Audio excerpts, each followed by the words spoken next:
Olá a todos, eu sou Daniel Santos, esse é o Café com Lepes, inaugurando sua 4ª temporada, sejam muito bem-vindos. E já contando um pouco das novidades que a gente vai ter nessa temporada, a primeira delas é que não serei mais eu o entrevistador principal desse quadro. Os 2 entrevistadores que vão conduzir essa temporada são Fernando Lolo e Maga Silva, que vocês já conhecem de outros Café com Lepes. Hoje, na verdade, eu estou aqui como entrevistado, então por isso eu passo a bola para o Maga.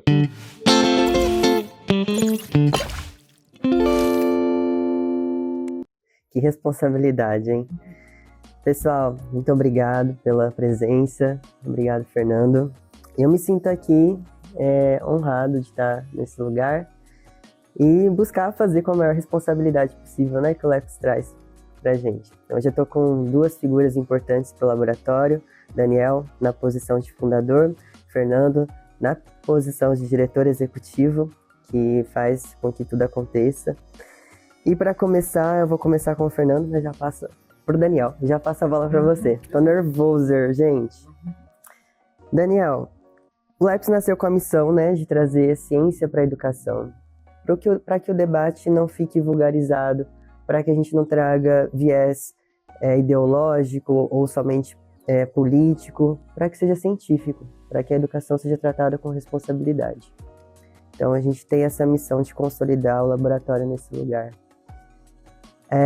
Tá indo para o rumo da ideia inicial ou aconteceram coisas no meio do caminho que você precisou mudar o trajeto? Conta pra gente de onde a gente veio e onde a gente está agora, por favor. Legal. Maga, eu acho que a gente está trazendo de volta para o rumo, porque a pandemia bagunçou bastante a nossa vida. O Lepes começou com o intuito de produzir conhecimento científico que apoiasse especialmente políticas educacionais no Brasil. E de início, né, éramos predominantemente economistas, muito fazendo trabalho quantitativo, e de início muito trabalho de diagnóstico para tentar entender o problema, a partir disso começar a pesquisar soluções para os problemas. E as outras áreas, né, do conhecimento que são importantes também para descobrir soluções educacionais, eram trazidas para o Lepes no formato de parcerias. A gente tinha muitas parcerias com outros grupos, né, grupos de universidades, grupos da sociedade civil.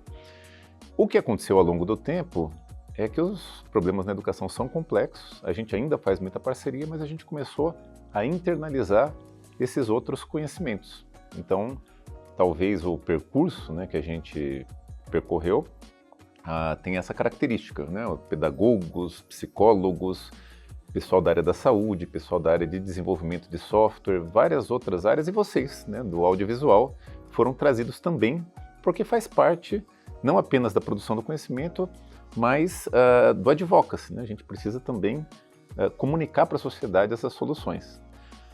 Outra mudança no percurso, na verdade prevista, mas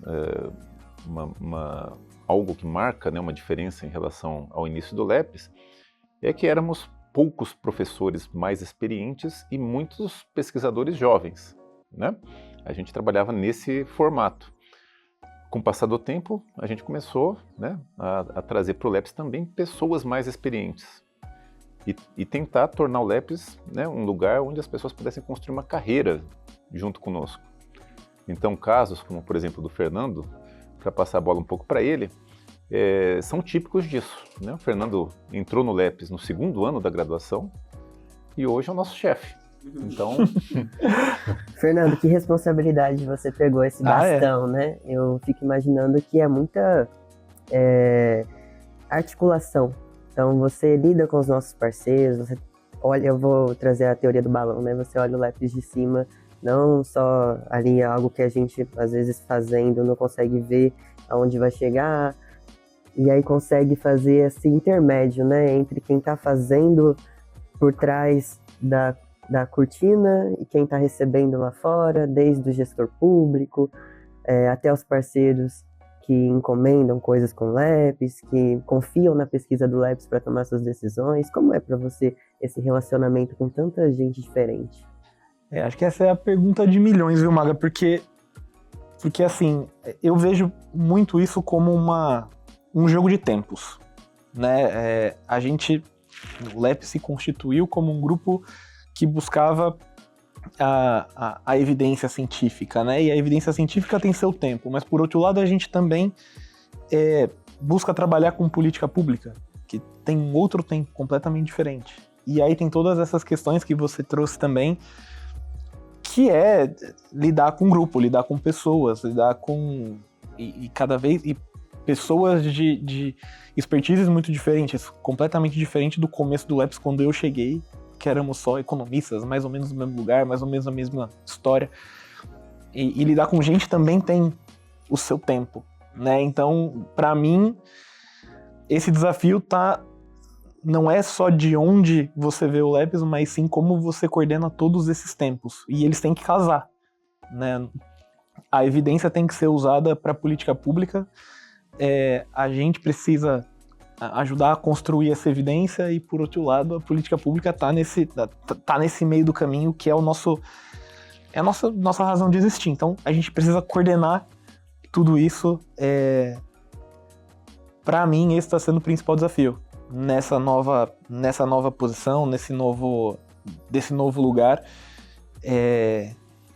Lidar com esse desafio está sendo bastante desafiador. E lembrando, né? Quando eu entrei, Daniel vai bem lembrar, éramos 15, 12, agora somos 100.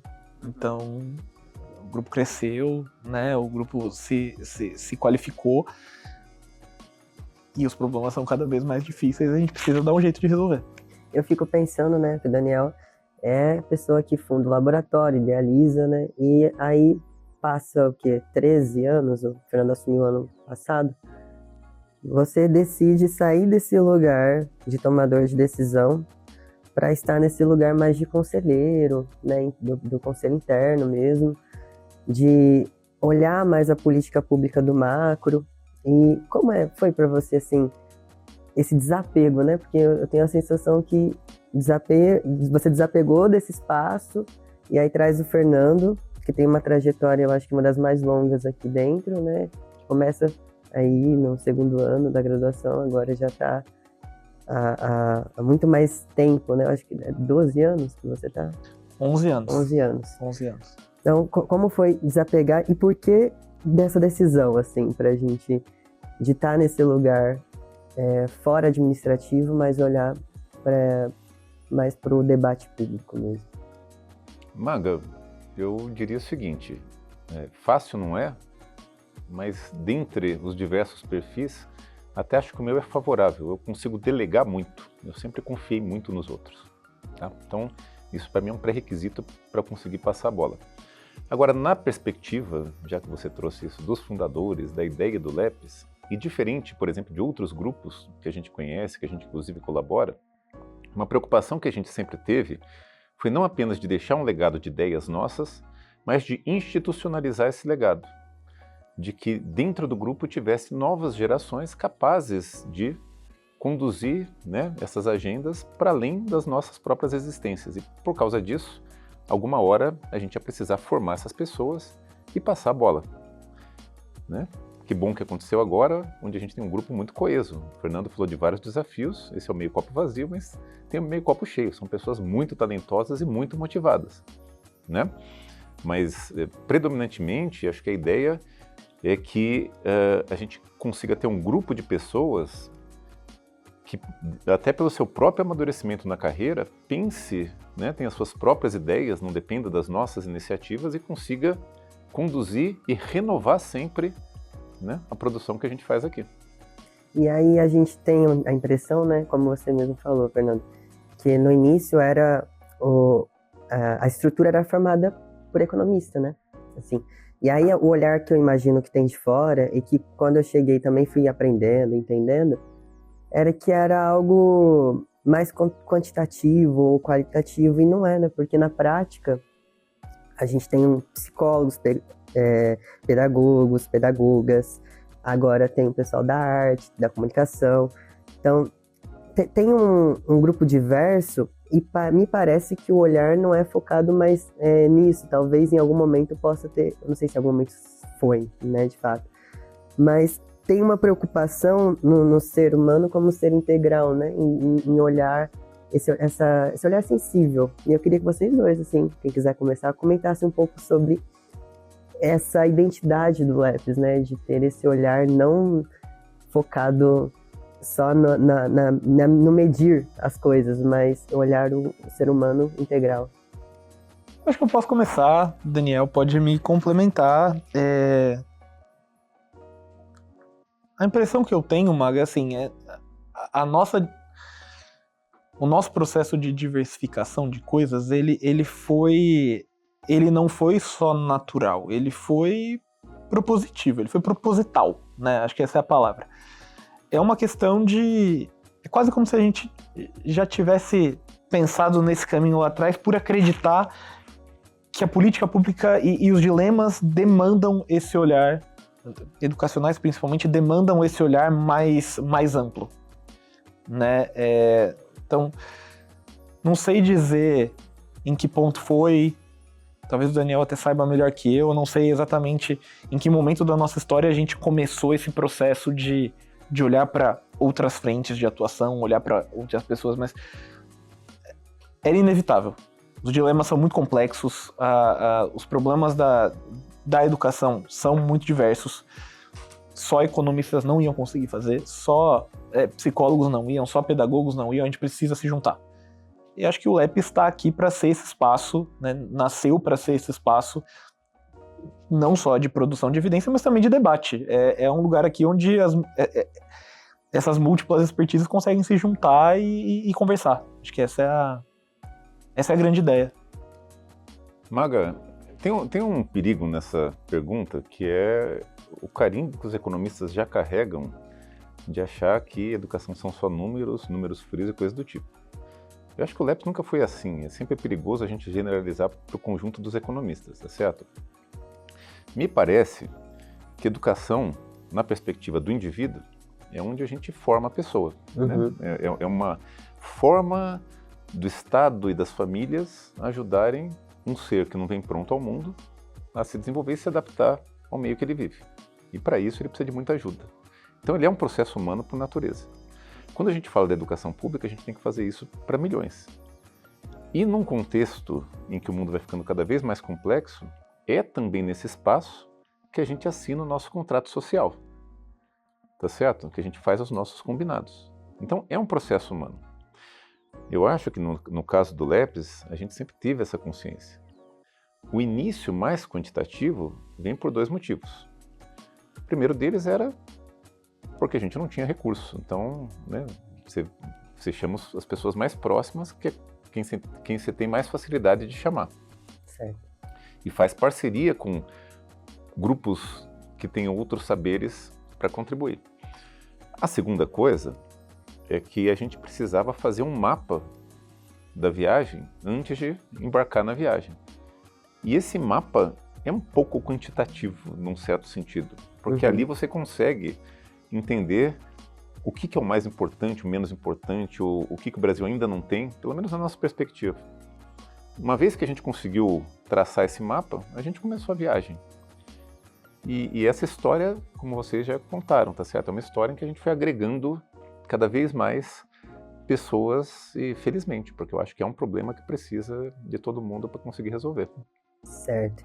E você sempre me trouxe, Daniel, para a equipe, para todo mundo assim, que a pergunta inicial, ela persegue o problema de diminuir a desigualdade, né? Então, quanto mais educação a pessoa tem, mais chance ela tem de estar fora desse contexto de miséria, né? Tanto é que tem algumas pesquisas que a gente traz relacionado à educação da mãe, com a consequência na vida da criança.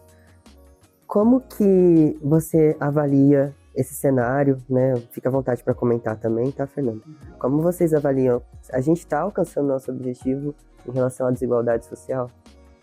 Maga, deixa eu te contar uma coisa que talvez te entristeça, mas a inclinação da educação é aumentar a desigualdade, não diminuir.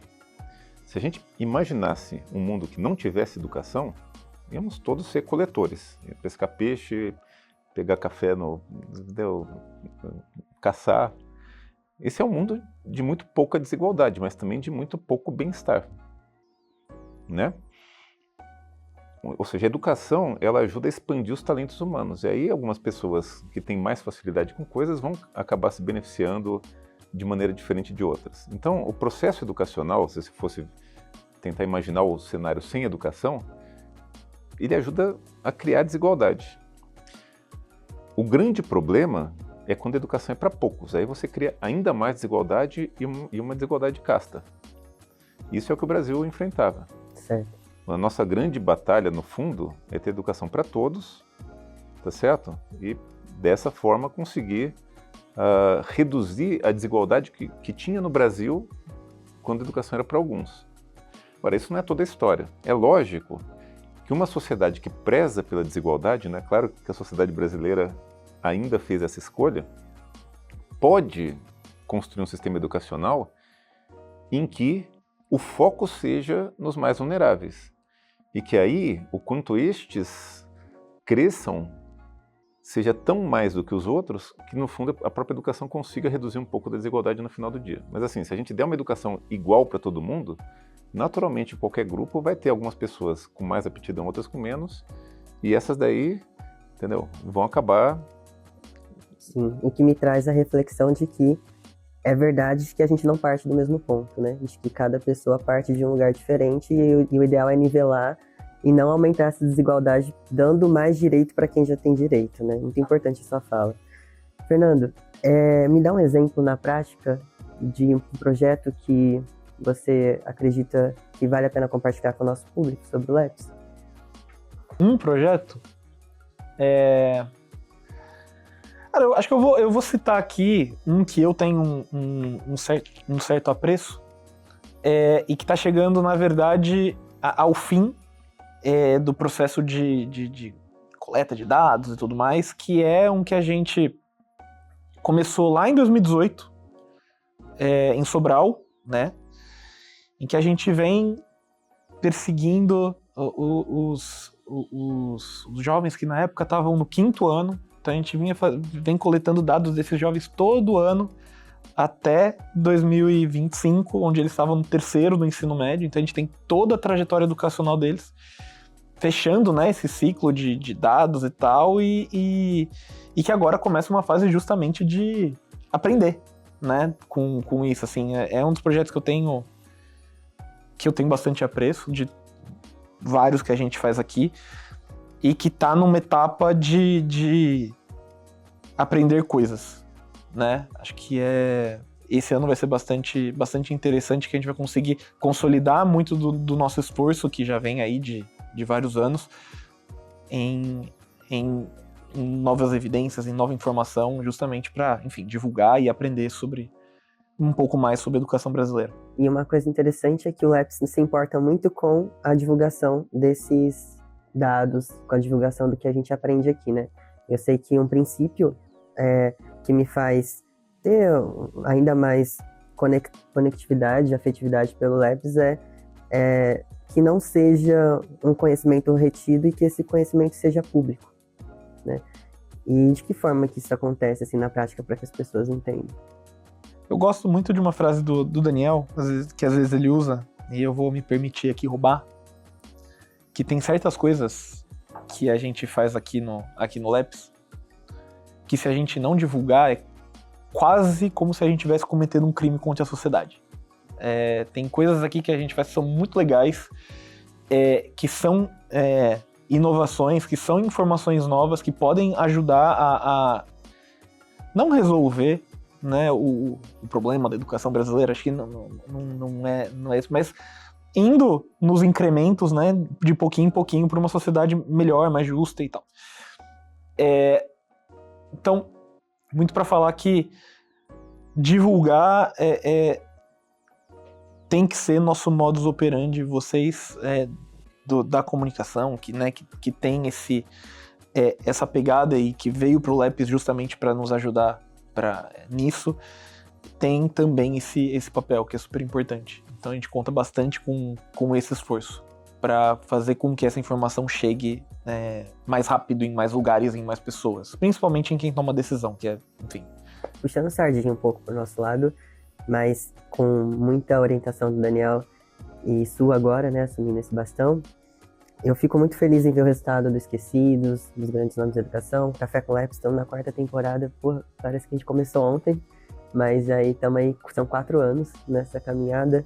E eu acredito que vocês que ainda não assistiram, eu recomendo, na verdade, indico. Tem episódios sobre os projetos, iniciativas, personalidades que marcaram o Labs. Então, acompanhe as outras temporadas. E eu acho que nosso tempo já está quase caminhando aí, né? Eu tenho algumas perguntas, gostaria de ficar mais tempo com vocês, porque aqui a gente tem enciclopédias, né? Palavra difícil. De LAPS, que entendem de LAPS e que me ensinam muito aqui, e eu sou grato por isso. A nossa equipe aprende muito com vocês, né? O direcionamento, porque a gente tem a técnica, mas o que comunicar é mais importante do que como comunicar, como, né, você sempre fala. Daniel, eu tenho uma pergunta que ela é a pergunta de milhões. A gente tem uma previsão de 1 ou 2 principais assuntos que vão, na sua opinião, reger o debate educacional de 2026? Essa é boa. Maga, 2026 é um ano eleitoral, né? As eleições vão conduzir muito esse debate e nem sempre é um debate muito acadêmico, muito racional, tá certo? Então, a primeira coisa é que eu imagino que a polarização que a gente viu vai aparecer de novo. Então, temas que, na minha opinião, não são de primeira relevância no nosso debate educacional histórico, como homeschooling, religião na escola, vão aparecer, tá? Isso não quer dizer que depois eles vão durar. Agora, intimamente, eu penso que a questão da saúde mental dos adolescentes é a bola da vez.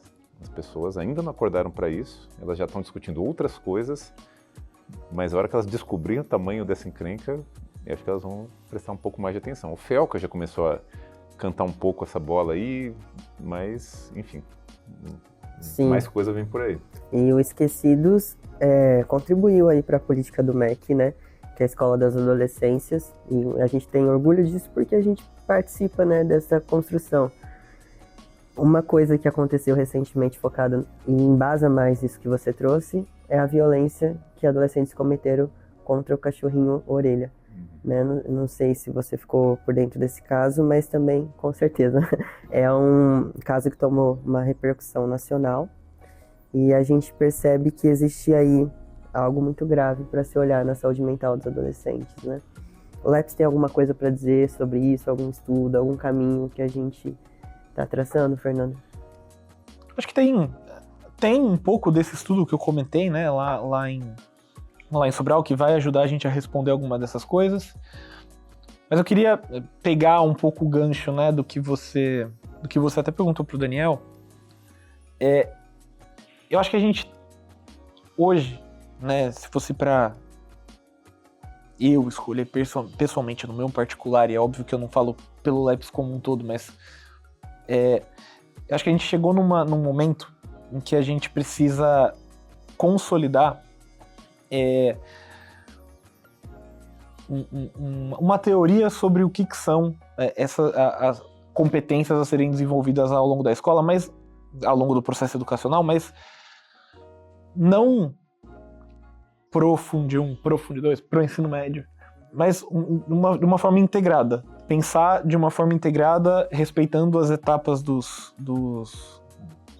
crianças, dos jovens, para que aí sim a gente consiga, de fato, ter um debate um pouco mais aprofundado sobre o que a escola, qual que é o papel da escola em desenvolver essas competências que estão associadas também com saúde mental, ao convívio, a viver em sociedade.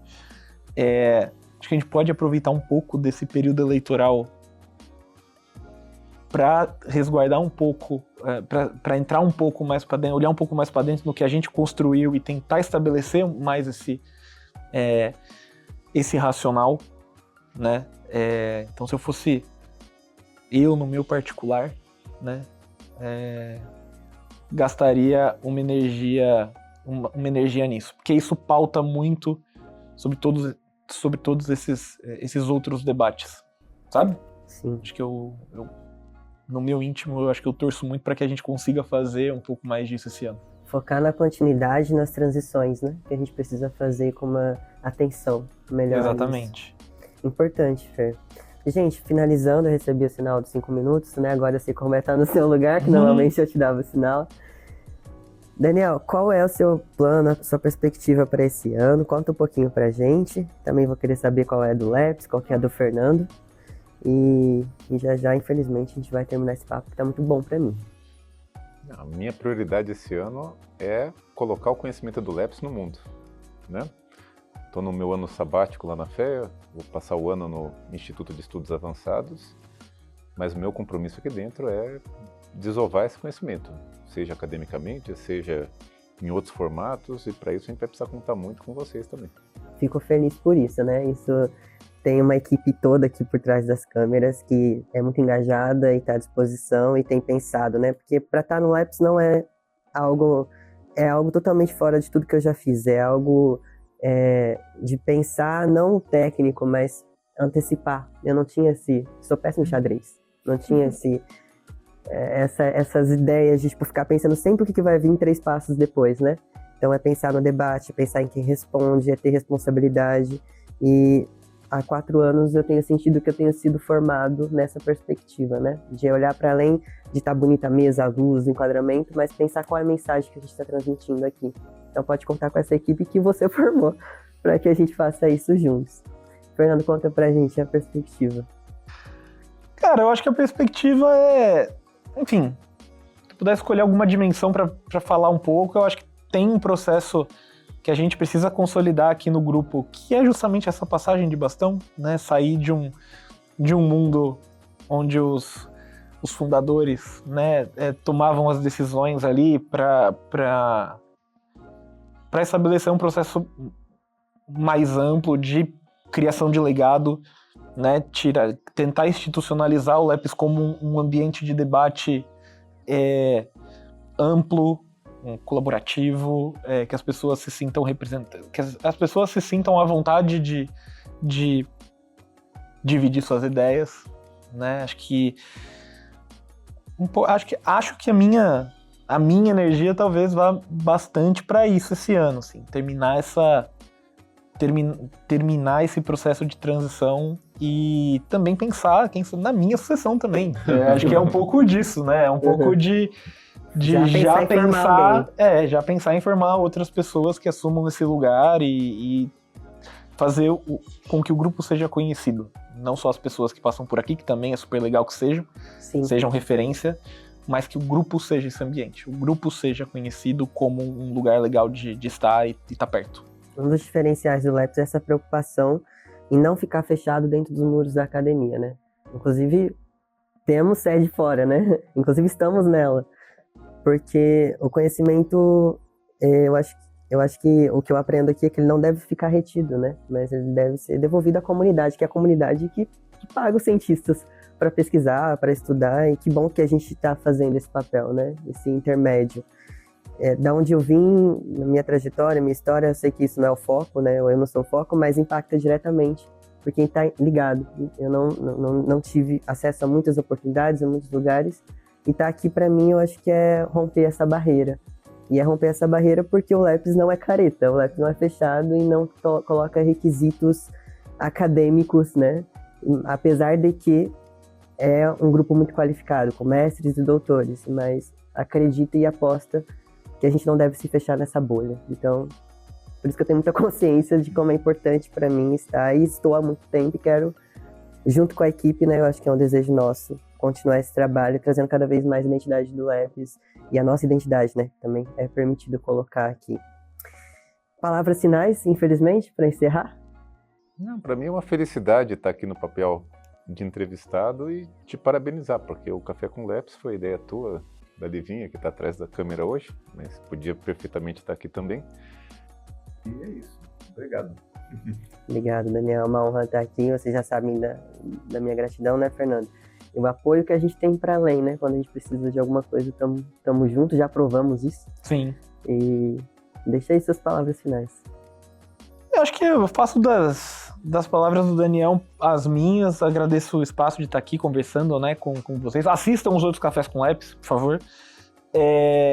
Mas queria também deixar aqui, né, retomar um pouco da tua fala e falar que você se sentir assim faz com que a gente perceba que a gente tá no caminho certo. Acho que, não sei, acho que lá atrás, nas suas primeiras perguntas, você falou, né, onde a gente chegou, se a gente já chegou, como é que a gente tá indo. Não sei se a gente chegou, não sei pra onde a gente vai direito, mas a gente tá no caminho certo. E essa sua fala reforça bastante do que é o sentimento de estar aqui, do que é... Bom, eu tô aqui há 11 anos. Então sinto um pouco isso que você sente também e fico feliz. Bastante grato de estar nesse lugar e, enfim, é isso. E bom, em 2026 a gente tá trabalhando muito junto, né? Temos Sim. bastante planos para executar.